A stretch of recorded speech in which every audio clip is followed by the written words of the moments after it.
আমি পড়াশোনাটা করিনি বলে কি ভাবিছিস? রিলেজার রূপম কি এর প্রতিবাদটা ভুলে গেছে?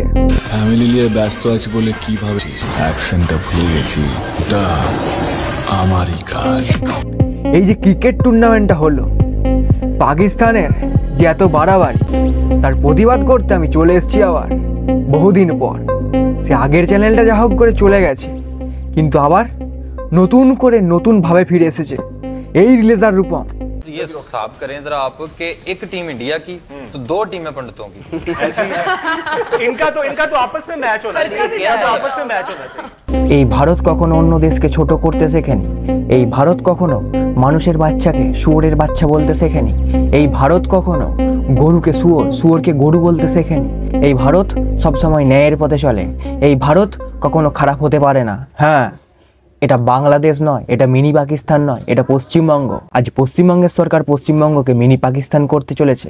হ্যাঁ, এটার জন্য দায়ী আমাদের এই বাংলার মানুষরাই, এর জন্য দায়ী হিন্দু মুসলমান সবাই। হ্যাঁ, এর জন্য দায়ী আমরা সবাই। তার কারণ আজও একবার দরকার আমাদের নেতাজি সুভাষচন্দ্র বোসকে। যদি তিনি থাকতেন, আজকে এই অপমানটার জবাব তিনি সঙ্গে সঙ্গে দিয়ে দিতেন। আজকে পাকিস্তানের মিডিয়া আজকে কি বলছে, ভারতের নামে কি রটাচ্ছে, তার প্রতিবাদ আজও কেন হয়নি? কেন হয়নি? একটা ক্রিকেট খেলাকে নিয়ে আজকে কেন এত বড় একটা দ্বন্দ্বে লিপ্ত হয়েছে? আজ কেন এত বড় বড় এত খারাপ খারাপ কথা আজকে আমাদেরকে শুনতে হচ্ছে? এর জন্য দায়ী কাদের? এর জন্য দায়ী আমাদের ভারতের সরকারের, এর জন্য দায়ী আমাদের ভারতের প্রশাসনের, এর জন্য দায়ী আমাদের পশ্চিমবঙ্গের মানুষের, এটার জন্য দায়ী প্রত্যেকটা রাজ্য। इसी पे फिर मैं जो है माइया कहना चाह रहा हूँ। माइया है जी उनके लिए खास के खत ढोल नु नहीं कलना, खत ढोल नु नहीं कलना, अज ताड़ा जादू भी ग्राउंड च नहीं चलना। যে পাকিস্তান অল টাইম আল্লাহ ভগবানের পার্থক্য খুঁজে বেড়ায়, সেই পাকিস্তানের কাছে আজকে ভগবানের কাছে আল্লাহ ছোট হয়ে গেছে ওদের নিজেদের জন্য। আসলে আমরা মানুষ, আমরাই সৃষ্টি করি, আমরাই ধ্বংস করি, আমরাই সব কিছু প্রচার করার জন্য এগিয়ে আসি, আমরাই ধর্ম প্রচার করি, আমরাই ধর্ম ধ্বংস করি। আমরা কখনো করি না ধর্ম নিয়ে বিভেদ, তাই ওরাই করেছে আর ওদের ভগবানকে ওরা নিজেরাই ছোট করেছে। এর থেকে বাস্তব উদাহরণ, বাস্তব কথা জানতে পারা যায়, বাস্তব কথা আমরা জানতে পারি, বাস্তব কথা আমরা বুঝতে পারি। আল্লাহ ভগবান এক, কিন্তু ওরা আজকে ছোট করে দিয়েছে। क्या बात है जी, बेहतरीन। और ग्राउंड में चलेगा वो पाकिस्तानी टीम का जज्बा चलेगा, हमारी दुआएं चलेगी। बिल्कुल जी, जज्बा वैसे ही हमारे में बहुत है, हमारी कौम में बहुत है, और अपनी टीम को सपोर्ट करते रहे क्योंकि सपोर्ट बहुत जरूरी है। उनके पंडित मैदान में मौजूद है, तो हमारे लोग भी जो है वो दुआएं कर रहे हैं। 24 करोड़ आवाम है, अगर वो दुआएं करेंगी तो 22 जो लोग हैं एग्जैक्टली। और अब तो मैच 54 करोड़ जब हाथ उठेंगे तो सोचें क्या होगा। कैसे हो गए जी? 24 करोड़ आबादी, भाईजान 27 करोड़ आबादी है, सारों के दो आते हैं। तो मेरे ख्याल में हम भी जरा एक दफा फिर उठा लें जरा हाथ, थोड़ी सी दुआ, थोड़ी सी और दुआ। आप मुझे थोड़ा टाइम दें तो मैं हाथ उठाने की कोशिश कर लूं। नहीं वो नहीं, वैसे कोई दुआ करवा दें। करें जी, करें सारे जी। इतनी खामोशी से हम तो कर रहे हैं कि आप लीड करेंगे दुआ को। अच्छा, ये भी मैंने करनी है। इमामुल हक इमाम बनके पूरी टीम को लीड कर रहे हैं, इस तरह आप भी आज लीड करें। नहीं, वैसे लीड नहीं कर रहे, उन्होंने अच्छा लीड नहीं किया। दुआ में लीड करें जी। पहले जो हुआ कोई बात नहीं, लेकिन अब हमारी दिल से दुआ है कि अगली जो हमारी पूरी की पूरी जो एक बैटिंग लाइन है और बॉलिंग लाइन है, आज बॉलिंग लाइन भी बैटिंग लाइन बन जाए हैं तो मजा आ जाए। हमारी दिल से दुआ है। आमीन आमीन। और इसी के साथ जी, और हमारी एक दफा फिर ट्रांसमिशन का वक्त यहाँ पे खत्म हो जाता है, फिर खत्म हो गया, लेकिन फिर दोबारा वापस आ जाएंगे।